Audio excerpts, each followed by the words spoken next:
Welcome to the rerun of Insala's most popular webinar, Best Practices for Managing Mentoring Programs Within a Large Organization. And again, this is a part of a series of complimentary webinars where we explore with you the many ways that mentoring can facilitate your talent development strategy. And to those of you who were at any of our previous webinars, thanks for joining us again, and we hope you enjoy today's discussion. I'm Crystal Ding, and I'm bringing this webinar to you along with my colleague, Judy Corner, Director of Consulting Services at Insala and mentoring subject matter expert. Over the past 20 years, Judy's designed and delivered mentoring workshops, mentor and mentee training, and mentoring programs overall that she has successfully implemented at a wide range of organizations. And today, Judy's going to share with you some best practices when implementing a mentoring program when there's many participants. And this is especially likely, of course, when you are part of a large organization. But we're also going to get into some key factors that also play into how large your mentoring program has to be. We'll have a half-hour presentation, followed by another half-hour of questions and answers. And this is really an opportunity for you to ask Judy any questions you might have. Before we move on, I just want to explain to you some of the guidelines for today's webinar. First, you'll be muted during the presentation for optimal audio performance.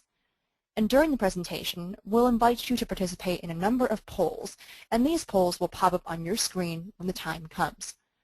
Also, we encourage you to ask questions throughout the discussion by typing them in the questions window at the lower portion of the GoToMeeting toolbar. After today's presentation, you'll also receive a recording of the webinar, which will include both audio and slides. Now, with that said, I'm going to hand it over to Judy, and Judy's going to tell you a little more about running a successful mentoring program with a high volume of participants, or one that is accessible to many members of a large organization. Judy?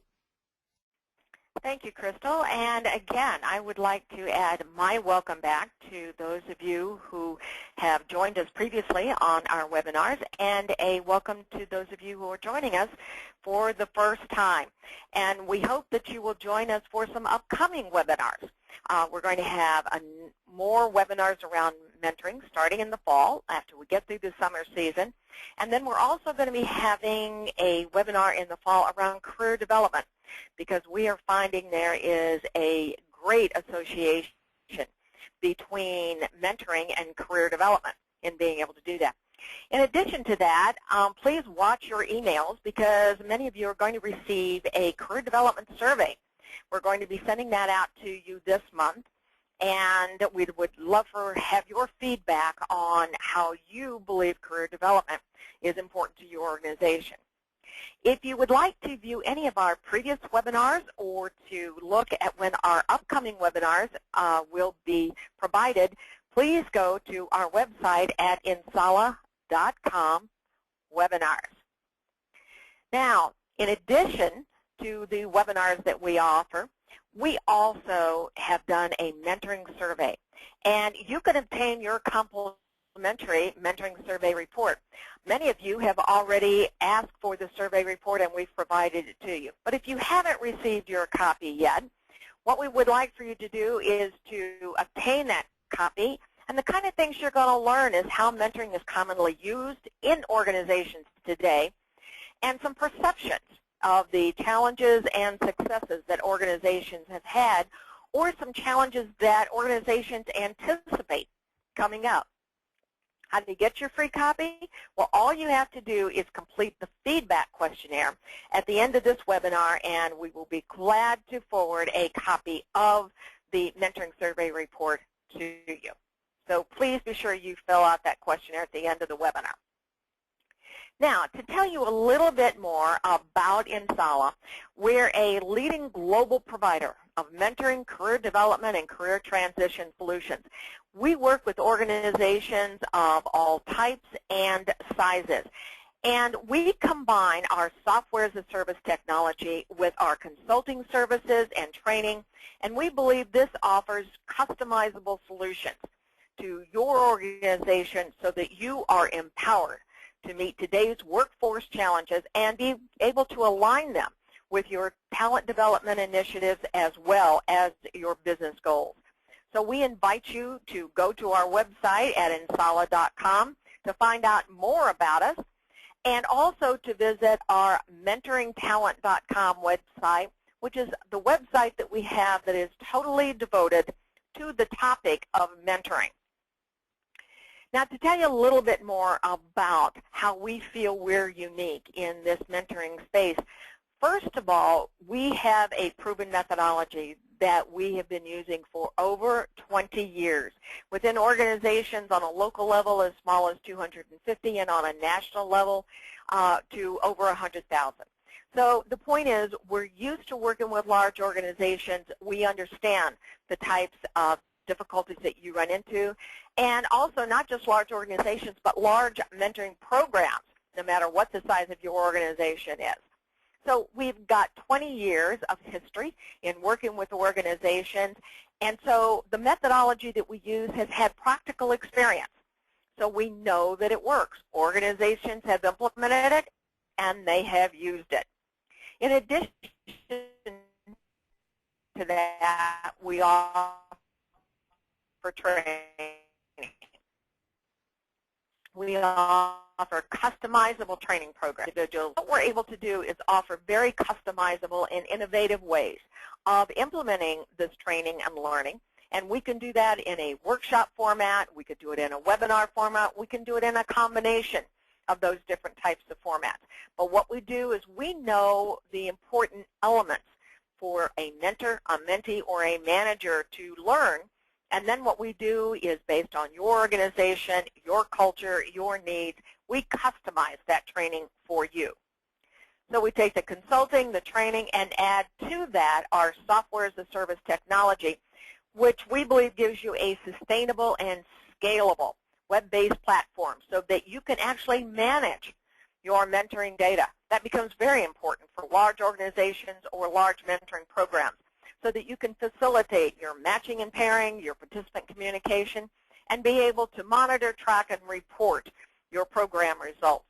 So you're taking a 20-year methodology that has lots of history.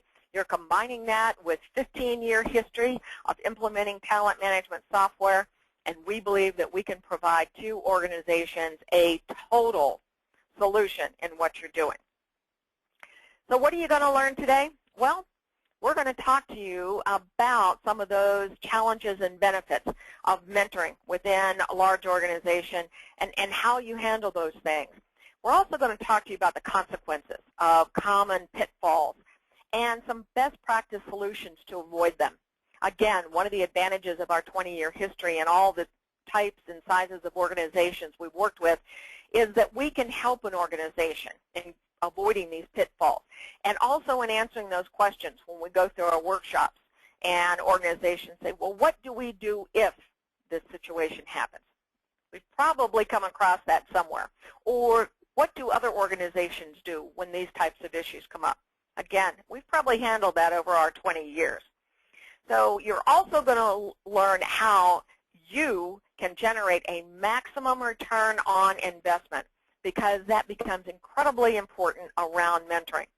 We believe that mentoring is not just a warm, fuzzy, feel-good program. We believe mentoring is a business strategy, and you want to be able to generate a return on investment for mentoring, and you want to make sure you've maximized that in doing it.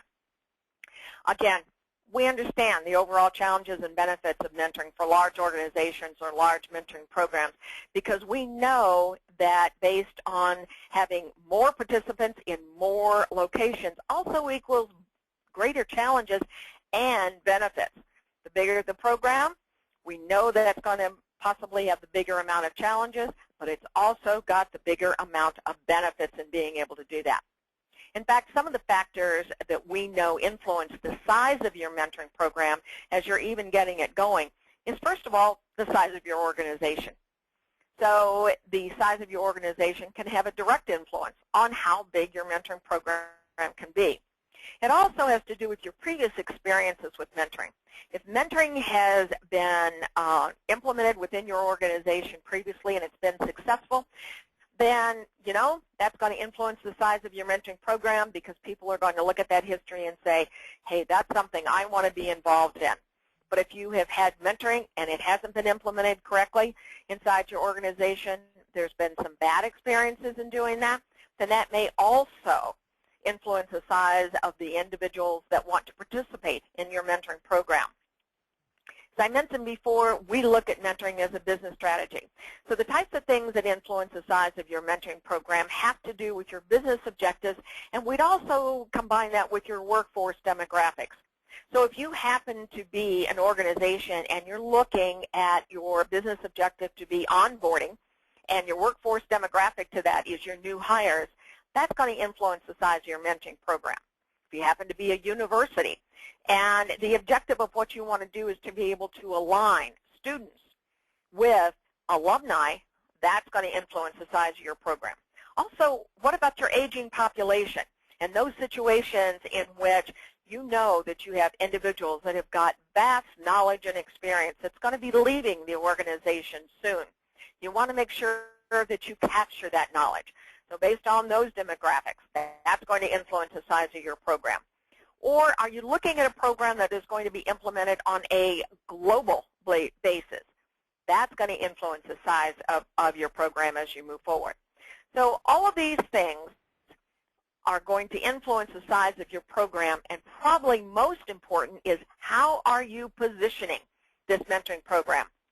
If you're positioning it as a business strategy, you're going to have a lot more participation, and it is going to get a lot more notice than if it just becomes a kind of, we're doing this because it's kind of a feel-good type of thing.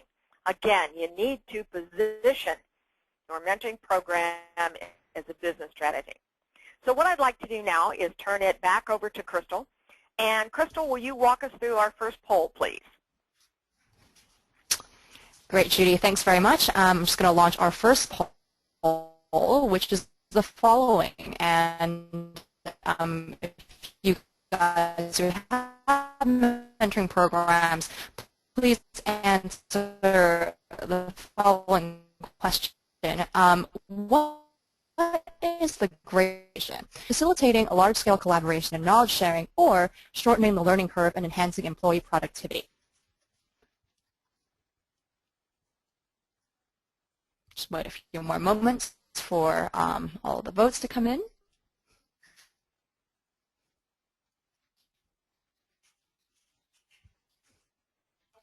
Okay. And at this time, I'm just going to, any last second votes, please enter them now, because just in a moment, I'm going to close the poll and share with you the results. And here they are. We actually have a pretty even split amongst all, you guys are, all of these benefits are. Judy, back to you. Thank you, Crystal. And we have to tell you, we have been doing these webinars for about a year and a half now, and this is the first time we've had that even a split on being able to do that. So you're right, Crystal, that is interesting based on the audience that we have here. So, okay, so all of these things are important in being able to do that. So what we'd like to do right now is to actually show you the ways in which our clients have used mentoring in the past. Now, one of the ways that we've seen is for onboarding of new hires, because one of the things that happens when you are new to the organization or you're new to a division of a large organization, keep in mind when you went through onboarding, there was a lot of information and a lot of education that came at you, and you can't absorb it all at one time. So having a mentoring program that helps individuals acclimate into the organization faster can be a great way to get them up to speed faster, to help them work through the organization and its culture, to understand it. All these things will make them feel more engaged in the organization faster and for longer term. In addition to that, we have some organizations that use mentoring to enhance their corporate diversity or inclusion program. And here we're not just talking about doing it from the standpoint of looking at your government numbers or your government requirements. We're talking about being able to offer to individuals that are a part of your diversity and inclusion program, being able to offer them the opportunities to network and be involved in projects and be involved with individuals that they might never be involved with under any other circumstances. In addition to that, we see organizations that are using it to reinforce learning from their training programs. Now, the key word here is reinforce. We're by no means saying that you should do away with your training programs. What we're saying here is that many times when you go through a training program, you're getting a lot of information and a lot of education. But what sometimes is missing is how you take that education and information and put it in real-world situations that apply to your position. So having a mentor after you go on through an education or training program to really help you understand how to have practical application of what you've learned can be incredibly important. And then I would say that strengthening the succession pipeline, facilitating leadership development, and again, supporting career development are the three most common ways that we have seen mentoring being used.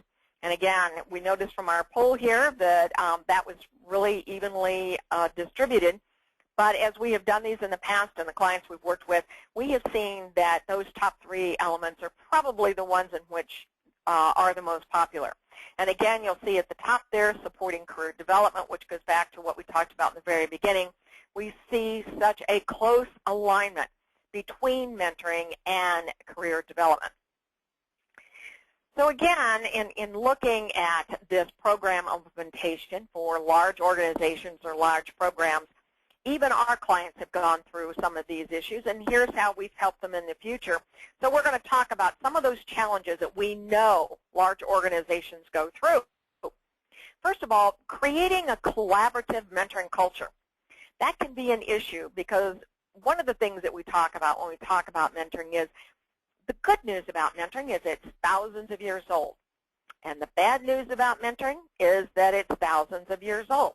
So what we're talking about here is there are a lot of historical perceptions and misperceptions around mentoring.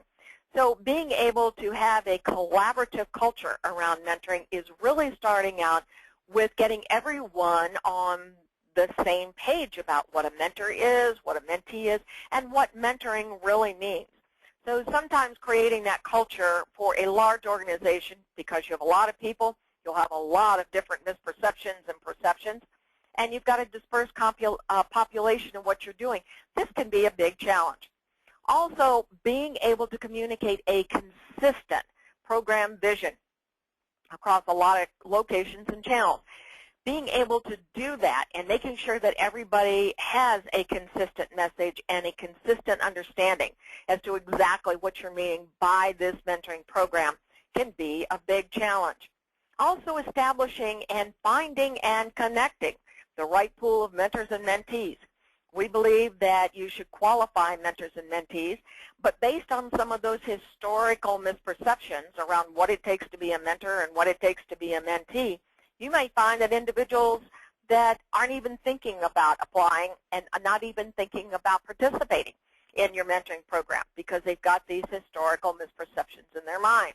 But again, you may have individuals that absolutely have all the skills to be a mentor and have incredible experience and knowledge that you'd like for them to share with the organization. So again, being able to establish and get that right pool of mentors and mentees can be a big challenge. Also, just naturally monitoring high volumes of dispersed mentoring partnerships can be an issue because you are spread out in a lot of different areas and a lot of different populations, and you're just naturally going to have large volume of mentoring partnerships. So being able to monitor those can be very hard to do and a big challenge for a large organization. As well, not only monitoring all that data, but managing reporting accurately on a lot of that data. So again, that mentoring culture, consistent program vision, getting the right pool of mentors and mentees, monitoring high volumes of dispersed partnerships, and managing and reporting data, these can all be challenges for large organizations or large mentoring programs. So I'd like to turn it back over to Crystal, and Crystal, will you walk us through our next poll? Thank you, Judy. And our next poll is really addressing each of these challenges and seeing if you guys can reflect on your own organization and see what do you perceive as the mentoring program's biggest implementation challenge. is it creating a collaborative mentoring culture, communicating consistent program vision and expectations, establishing and connecting the right pool of participants, monitoring high volumes of dispersed mentoring partnerships, or managing and reporting accurately on a high volume of data? All right, well, I'm going to wait for some more responses to come in, and then I'm going to share the polls with you again. These are getting interesting. So wait a few more seconds, and if you want to submit your last couple of votes, please do so now, as in about 3 seconds I'm going to share the poll with you and close it out. So here we are. That's very interesting here. The top 2 leading implementation challenges that we see, at least in our audience today, is creating that collaborative mentoring culture, which is about a full third of you have indicated that this is your biggest challenge. And coming second place at 26% of the audience is really establishing and connecting the right pool of participants. Judy? Okay, thank you very much, Crystal, in doing that. So actually what's interesting is we're going to help through a couple of these. So this is really good in doing this. So again, the challenges and benefits for large organizations and large programs, you know, what we're going to show you today is how to address and overcome some of those challenges and to make sure you're going to get a greater return on investment in being able to do that. Now, the way we're going to do that is we're actually going to walk you through what we have found to be the 3 common pitfalls that organizations come across in doing this. And there's going to be a pretty close alignment to some of the things that you're going to be seeing here based on the poll that you took. The first one has to do with communicating those roles, expectations, and rules of engagement. So part of that is again, creating that mentoring culture. And, you know, if you don't do this, you can't create that culture, and then you've got a lot of missed expectations. The second pitfall we're going to talk about is mismatches of mentors and mentees in your program, and I'll show you how that aligns with establishing and connecting that right pool of mentors and mentees. And then a third one we're going to talk about has to do with failing to track and report on program progress and success. And many times what we find is you're able to track and report, but you're reporting on the wrong things and being able to do that. So we're going to talk about these very specifically. Now, looking at the very first one, failure to communicate the expectations and the rules of engagement. One of the things that we find is that you end up having multiple expectations and misunderstandings of the program goals and the individual roles. Remember, we talked about the fact that you, within an organization, creating that mentoring culture, you've got so many different historical perceptions and misperceptions, and that then leads to the multiple expectations and understanding of those goals. What that costs you and your return on investment is you've got fewer high-quality individuals that actually volunteer as mentors or mentees, and we talked about this a little before, the fact that individuals who really would be good as a mentor or could really find valuable development as a mentee will not even participate or talk about volunteering to participate or wanting to say, I want to be a part of this program, and being able to do that. You're also going to have a loss around negative program feedback from all of your stakeholders. So if there's different expectations and misunderstandings, your key stakeholders are going to give your program overall very negative feedback in doing this. And you're also going to get negative feedback from the participants because they're going to say, gee, I went into this with one set of expectations, and because there's too many of those and they weren't consistent, they're going to go in this with one set of expectations and find out the program's about something else, and then there's going to be negative feedback because, well, this isn't what I thought it was going to be. Because that's also going to make employees feel that they've been left out. Wait a minute, I really wanted to be a part of this, and I thought it was going to be this type of program, and now I just really feel disengaged and left out because it's not what I wanted.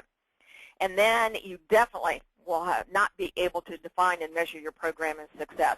If you don't have very specific expectations and there's misunderstanding about the program goals and everyone's role, you will not be able to define and measure your program success.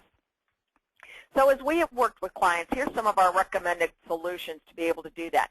First of all, meet with your key leaders ahead of time before you roll out your mentoring program, and make sure that there is clear program expectations, objectives, and rules of engagement.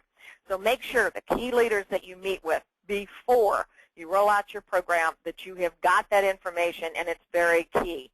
And then what you want to be able to do is to use all of your communication channels to integrate your program information and make sure that you are consistently sending out the same message to everyone as you're going through this. In addition to that, you want to train your mentors, your mentees, and the managers and supervisors of those individuals who are participating as mentors and mentees on the program objectives, the role expectation, and the rules of engagement. You want to make sure that not only the mentors and mentees are trained, but the managers of those individuals who are participating in the program, that they understand what their role is.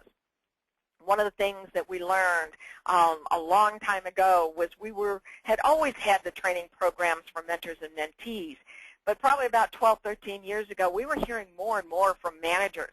And they were saying, you know, the organization's saying that I need to support these mentoring partnerships and I need to support this mentoring program, but I'm not real sure what support looks like. They didn't know what their role was. In addition to that, they were getting questions from people that reported to them who had not volunteered to participate in the program, and they had questions. So the managers were kind of left out in the cold. They just didn't know what was going on. So again, make sure you train your mentors, your mentees, and your managers on all the program objectives, expectations, and rules of engagement. You also want to make sure that you leverage all of your online tool and resources, your webinars, email communications, news feeds, all of those things to reinforce ongoing awareness. So it's not just your major rollout, but it's that ongoing awareness and understanding of the program, its successes, and the things that have been accomplished.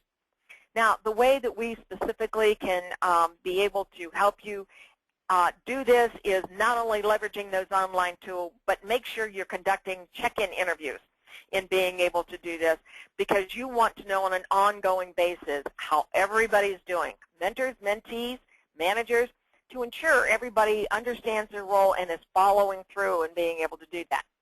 So one of the things that we can help you with is a readiness workshop that we have, that up front, before you ever roll out your mentoring program, that you have a good, solid, strategic implementation plan to roll out your program.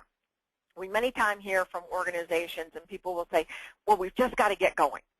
We don't have time to do much planning. We just got to get going. And what ends up happening, and we've seen it happen several times, is it's a little bit of the old saying, instead of ready, aim, fire, it's ready, fire, aim. And individuals have to go back and they have to start over in being able to do that. So the readiness workshop really helps you to set those expectations, objectives, and the rules of engagement so that everybody understands exactly what it is they're doing. And then what we also do is we talked about those customizable training sessions for mentors, mentees, and managers.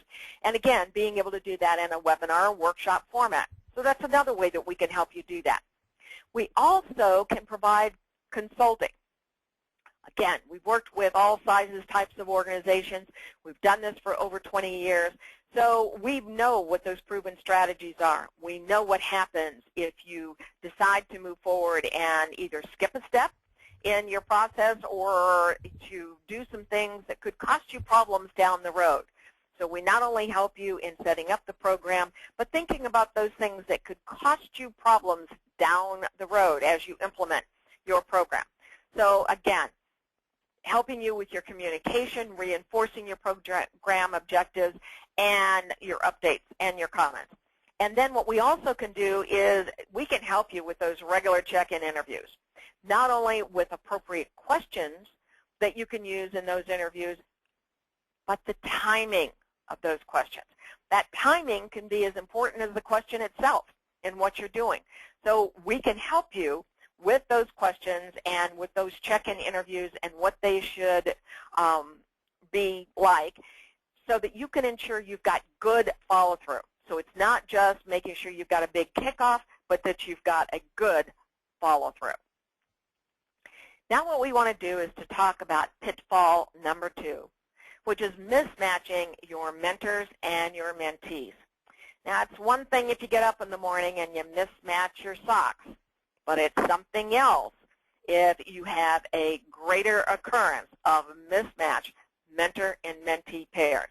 Because what it's going to cost you and your return on investment loss is, first of all, your administrator has spent a lot of time matching mentors and mentees, and if they're mismatched, that's lost time.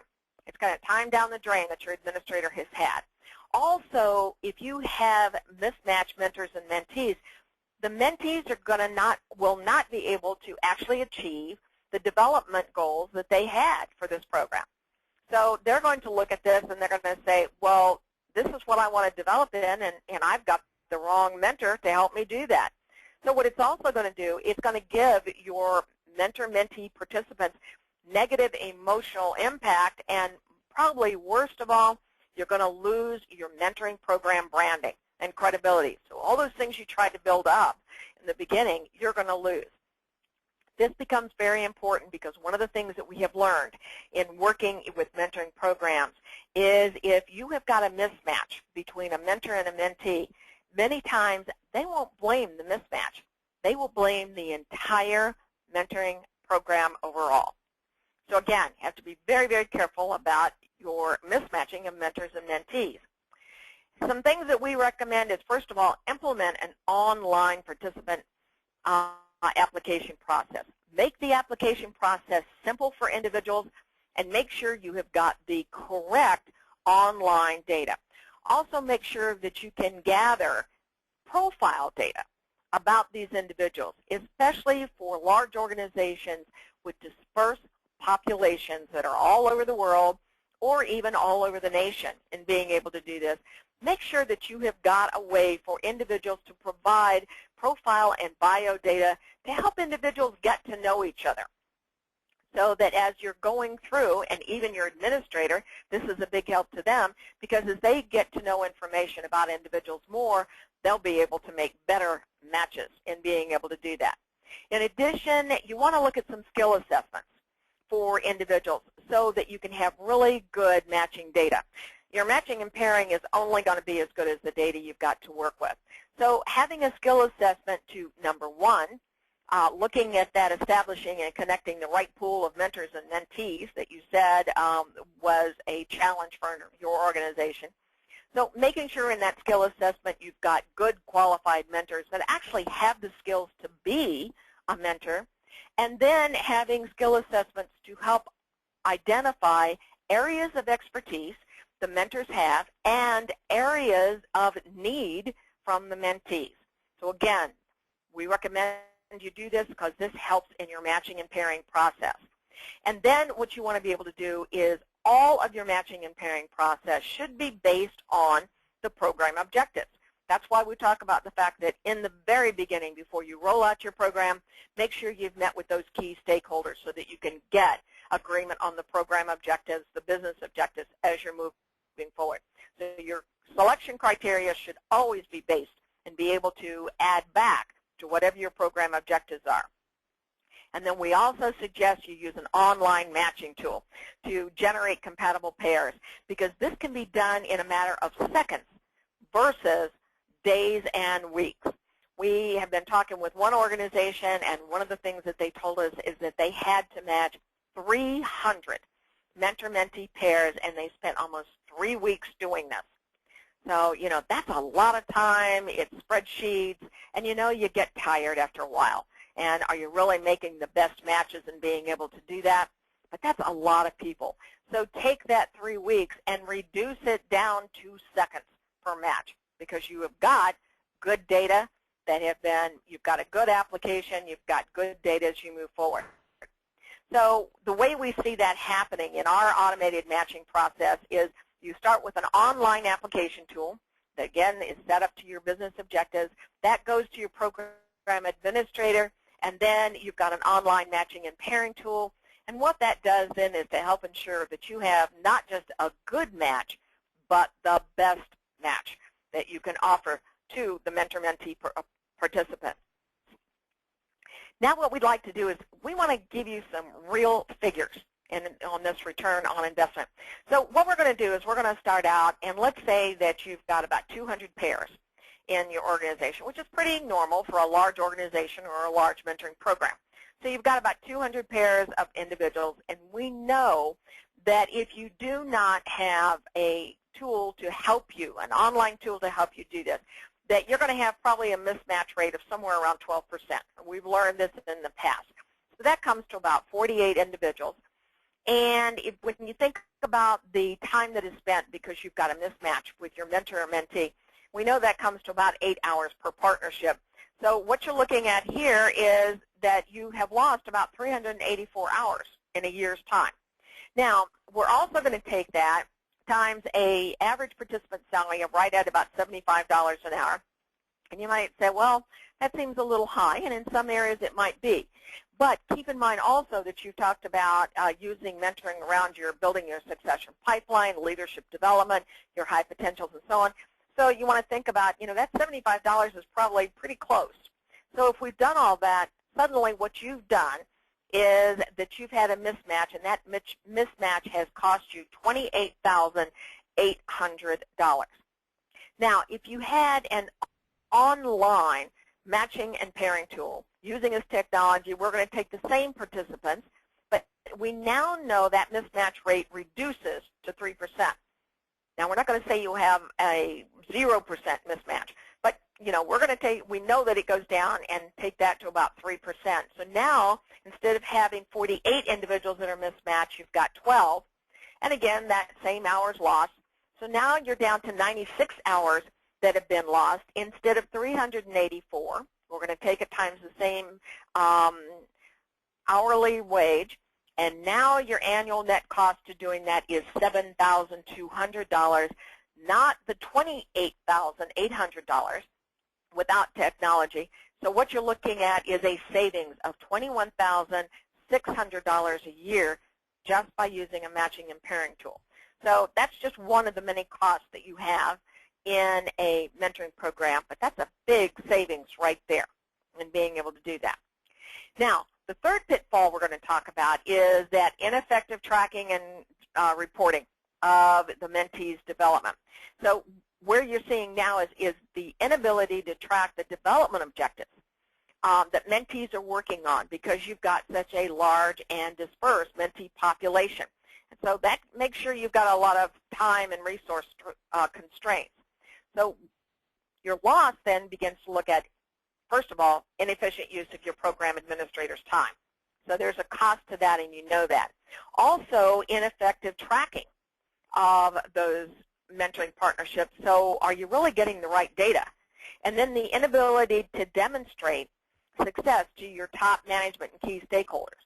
And there is going to be that day when your top management is going to come back and say, what are we getting out of this mentoring program? And you want to be able to tell them. Well, you can't if you've got ineffective tracking and reporting. And then the inability to improve your program as you move forward on an ongoing basis. So again, we're going to do some calculations on this and see where we come from. But before that, we'd like to talk to you about some solutions. I kind of skipped a slide there, so I apologize. But we're going to talk to you about some recommended solutions that we have. And first of all, you need to ensure that your program success metrics are tied to your organizational business objectives. And we've talked about this several times. And these are the things that we can help you do as you move forward. We also can provide online tools for mentees so that they can record their goals and objectives for their mentoring partnership and then be able to track those goals and objectives and their progress and how they've developed. We also recommend that you facilitate surveys and analyze those survey results in a single online portal instead of having to go out and have separate tools that you have to use. Make sure you've got everything on a single online portal. And then provide your program administrators with robust reporting tools so that they can pull program data right away, so that when someone from senior management or your key stakeholders comes to them and says, what are we getting out of this? And they need to have very specific answers and very specific reports, that your administrators don't have to say, I'll get back to you in a week, but your administrators can say, I've either got that answer right now, or I'll get back to you in a matter of hours in being able to do that. And then automate your reporting activities so that you always know what your progress is within your program. So we've got the online application tool. We've got individuals who are matched and paired. And so they're going through and they're creating their learning plan with goals and activities and due dates so you can monitor the progress based on those due dates. And you've got an online survey tool which helps provide you with all kinds of program feedback and online reports so that you know this is all tied back to your business objectives and you know you've met success. So one of the things that happens is you know you've tied everything back to your business objectives.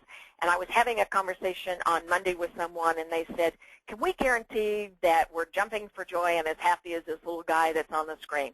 And part of what I told them was, yes, that's our goal in what we're doing. So now I'd like to go into some of the calculations that we've talked about. So let's talk about one administrator. And we're talking about the fact that if they're doing this manually, they're probably spending somewhere around 8 hours a week in the data collection and the tracking of all of this. So we're going to take 50 weeks a year. We're going to let them have 2 weeks off for vacation in doing this. So they're spending about 400 hours. And keep in mind, this is for a large organization or a large mentoring program in doing this. So they're spending about 400 hours a year. And if we give them an average salary of about $30 an hour, we're looking at a net cost of right at $12,000 for the administrator to be able to do this. Now, if they've got an online administration tool, we're going to take the same number of administrators, and we now know that is cut down from 8 hours a week to 2 hours a week. We're still looking. We're still going to give them 2 weeks vacation. So that's a number of 50 weeks a year. But we're now down from 400 hours annually to 100 hours spent. We're still going to use that same hourly rate, and now the annual cost is not $12,000, but it's $3,000. So again, you can see without technology, with technology, and what your savings is of over $9,000 a year. But for large organizations and large programs, you're liable to have more than one administrator of your program. So you could look at savings that are as much as $27,000 to $81,000 a year in what you're doing. So again, these are big numbers that you are looking at that you can look at, and savings that you can look at as you look at your return on investment in being able to do this. So in summary, what I'd like to remind you of is we talked about 3 common pitfalls of mentoring in large organizations, and those were failing to communicate those expectations and rules of engagement for the mentoring partnership and the mentoring program overall, the mismatching mentors and mentees in your program, and then failing to track and report on program progress and success. What we do is we provide customizable training program, consulting services, and that technology, that total solution to support your mentoring programs, ensure that you really can avoid those common pitfalls, overcome the challenges, and be able to maximize your return on investment. So how can we specifically help you? Number one, we can help you to pinpoint those challenges you currently face in either planning, implementing, or managing your mentoring program that has high volume and has a dispersed population. We can help you identify the goals that you'd like to achieve through your program and identify the measurements for those goals. We can help you implement that program overall or improve your existing program through our high-impact mentoring solutions, and most of all, help you achieve maximum program return on investment and demonstrate results. Now, what I'd like to do is remind you that, again, that mentoring survey report, if you would like to have a copy of it, for those of you who have not acquired your copy yet, please fill out the feedback questionnaire at the end of the webinar. Be sure to check your emails for our upcoming webinars in the future around mentoring and career development. And again, watch for an email invitation that you're going to be receiving soon around the career development survey. So what I'd like to do now is to turn this back over to Crystal. And Crystal, will you go through some of the questions that we have received from our participants? Great, Judy. Thank you for the presentation, and everyone in the audience, thank you for submitting your questions. We'll go through them right away, as we have quite a few. So the first question is, Judy, can you define, please, what you mean by rules of engagement? And I think this is really referring to our first pitfall, which is failing to communicate role expectations and rules of engagement for each mentoring partnership. One of the things that we mean when we talk about rules of engagement, what we're really talking about is what's the role of the mentor, what's the role of the mentee. So what we're talking about here is you wouldn't ask anybody to take on a role inside the organization that they didn't even know what they were taking on. So if you're asking someone to be a mentor or a mentee, or if they're volunteering to be a mentor or mentee, you want to make sure that they understand what they're going to be doing. So these are the types of things that you're expected to do if you're going to be a mentor. These are the types of things you're expected to do if you're going to be a mentee. And in addition to that, here's the kind of skills that you'll need to be a good mentor and mentee. So when we talk about the rules of engagement, we're really talking about almost like that role profile, which actually we can help you with in being able to do that. But it's the profile of what's expected of a mentor and a mentee. And again, you wouldn't ask anybody to take on a role within your organization that they didn't understand what it was they were going to be doing, and if they weren't qualified to take on that role. Great. Thanks, Judy. And in terms of the next question, we're going to move on to sort of matching and pairing and the application side of things. And the question is, what elements should be included in application skill assessment and online matching tools? Okay. It's about a three-part question, so I'll try to get to all of it. First of all, your application should always be based on two things. Number one is based on your business objectives. The other thing that we suggest you do, because you want to be able to track and you want to be able to report results, it's a little bit like one of the things that we have all learned through Stephen Covey in the 7 Habits, and that is to begin with the end in mind. So one of the things you have to think about is what are your business objectives, what is it you need to be able to report on, and then you need to make sure that all of your information is included in your program to get you to your end result. That especially is about your application, because if you're going to match mentors and mentees in doing something, as an example, let's say that you want to look at this for leadership development. So what you need to do in your application is make sure that you find mentors that have the skills that the organization wants its leaders to have. In addition to that, you're going to have mentees that are going to go through and find out where their level of need is based on those skills and competencies. So again, you need to start with exactly what your objectives are, what is it you want to be able to achieve, and then making sure that whatever it is you're putting in place will help you with that. If it has to do with something like strengthening your succession pipeline, then what you want to think about is what are those positions that we are trying to strengthen? So what is it within our succession pipeline we're trying to strengthen? Specific positions that are at risk or those types of things. So then you want to make sure that your application, again, identifies the mentors that have that knowledge and experience of those areas, and then identifying exactly what the mentees need in that area. So I would, again, there's a couple of examples of how you would do that. But it starts with identifying what your business objectives are, what is it that is your end result, what is it you want to be able to achieve in being able to do that, and then very clearly identifying what questions that will be a part of our application or what elements should be a part of our applications that will make sure our mentors will get us there and that these are specific areas of need for our mentees. I think I answered all three parts of that. Oh, that was great, Judy, and I hope that we answered your question there. Next question is an interesting one. It's two parts of this, two short parts. First of all, what online matching tool vendors would you recommend, and is the online matching tool expensive? Of course, I'm going to recommend Insala because we have the online matching tools.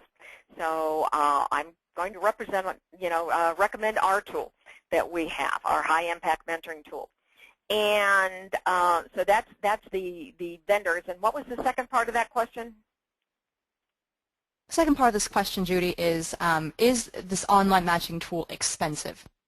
No, it is not. And there's a couple of ways you need to look at that. First of all, you need to compare that with what's it costing you to do this manually. And one of the things we hear all the time from organizations is that they are spending hours and weeks in trying to do this, or they're using spreadsheets to do this. And again, I gave you the example of the organization that had about 300 of those to match and pair, and it took them 3 weeks. We were able to show this organization how to get that down to about 8 to 10 seconds per match. So take that and think about 300 times about 10 seconds and what it takes to do that matching and pairing versus 3 weeks. Crystal and I, several months ago, were at a particular conference. And in doing that, and organizations that were coming up to us, the biggest thing they were telling us was that they were taking weeks, hundreds of hours, to be able to do the matching and pairing. So if you can reduce that from hundreds of hours to 8 to 10 seconds per match, just think about the savings that's involved there. So the two ways to look at the cost are, what are you going to save to be able to do that? Because time is so precious to all of us. And from the standpoint of, is the matching and pairing tool expensive? No, we do not believe that it is. And it's very competitive throughout the organizations in doing that. Thank you. Good question. Great, thanks. And our next few questions are also about the technology. So thanks for submitting, all these questions about the online tool. And this question is the following: regarding the solution for pitfall number 3, which is the admin time savings, has Insala implemented any dashboards to administrators or high-level management in the past? Not quite sure I totally understand the question. I will tell you that our tools, that we very specifically provide training for our administrators so that they have the most efficient use of our online tools. So that it's not just that they have got a tool in place, but what's the way in which it can be of the most benefit to you and your organization. In addition to that, one of the things that we do in that readiness workshop and is to really make sure it's tied back to your business objectives. So this then equates to better buy-in from your managers.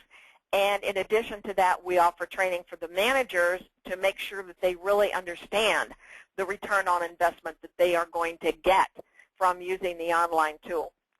For organizations that use our online tool, when we go through our training for the mentors, the mentees, and the managers, we don't just, we go through training on, how to be a good mentor, mentee, so on, the phases of partnerships, all these types of things that are part of the training. But we also include the technology tool as part of that training. And it's not just that you go from this screen to that screen, but here's the benefit to do that. Here's the benefit of using that online tool in being able to do that. So, it's separate for administrators and really make sure we're meeting their end.